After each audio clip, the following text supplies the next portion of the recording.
Pemirsa, selamat berjumpa kembali. Kasus tudingan ijazah palsu Jokowi kembali menjadi perhatian publik. Kali ini semakin gaduh. Roy Suryo dan Dr. Tifa yang telah ditetapkan sebagai tersangka dengan dugaan pencemaran nama baik terkait tudingan ijazah palsu itu ditangkap. Namun setelah berkas perkara dilimpahkan ke kejaksaan, mereka justru tidak ditahan atau penahanannya ditangguhkan. Nah, disinilah muncul pertanyaan besar. Mengapa setelah kasus ini sampai di kejaksaan, justru penahanannya ditangguhkan? Apakah ini sekedar prosedur hukum biasa? Atau ada pertimbangan lain di baliknya? Mari kita bahas.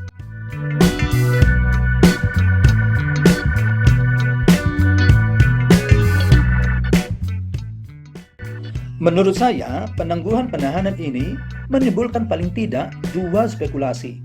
Spekulasi pertama adalah bisa jadi pihak kejaksaan melihat bahwa kasus ini tidak sederhana. Sebab kalau kasus ini benar-benar dibawa ke pengadilan, maka persoalannya tidak lagi hanya soal pencemaran nama baik. Di ruang sidang, isu ijazah ini akan dibuka lebih luas. Bukti-bukti akan diuji. Saksi-saksi akan dipanggil.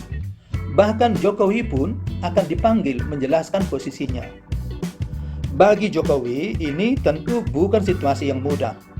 Sebagai mantan Presiden Republik Indonesia, Jokowi memiliki posisi politik dan simbolik yang sangat tinggi. Kalau kasus ini masuk ke persidangan terbuka, maka perhatian publik pasti sangat besar. Setiap pernyataan, setiap bukti, dan setiap kesaksian akan menjadi sorotan nasional. Disinilah letak dilemanya. Kalau kasus ini diteruskan, Jokowi bisa saja dianggap sedang membela nama baiknya. Tetapi pada saat yang sama, ia juga beresiko masuk ke arena persidangan yang tidak sepenuhnya bisa dia kendalikan. Kalau fakta-fakta yang muncul di pengadilan tidak sesuai harapan, tentu ini bisa merugikan citra dan martabatnya sebagai mantan presiden. Spekulasi kedua, penangguhan penahanan ini bisa jadi merupakan jalan tengah. Ada kabar yang menyebutkan bahwa Roy Suryo dan Dr. Tifa diminta menempuh restoratif justice, tetapi mereka tidak bersedia. Mereka merasa berada di pihak yang benar, sehingga justru siap jika kasus ini dibawa ke pengadilan.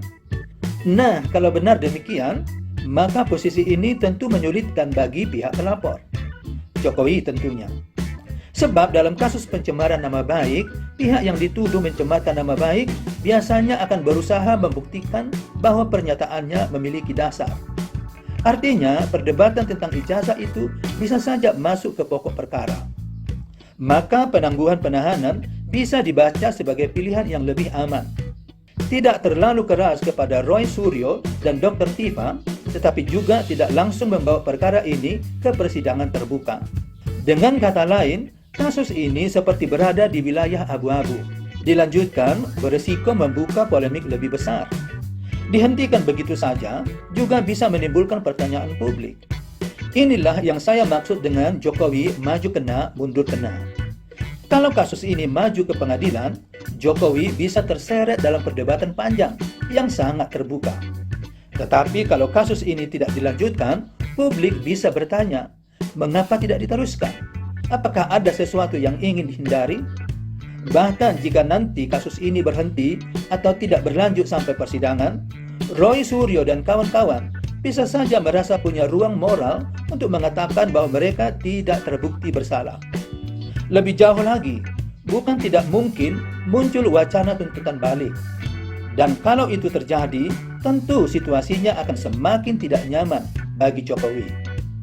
Karena itu, menurut analisis saya, sangat mungkin akan ada banyak komunikasi politik dan hukum di belakang layar. Tujuannya sederhana, agar kasus ini tidak semakin melebar, tidak semakin panas, dan tidak membuat semua pihak kehilangan muka. Bagi Jokowi, jalan terbaik tentu bukan sekedar menang secara hukum. Yang lebih penting adalah menjaga martabat dan citra sebagai mantan presiden.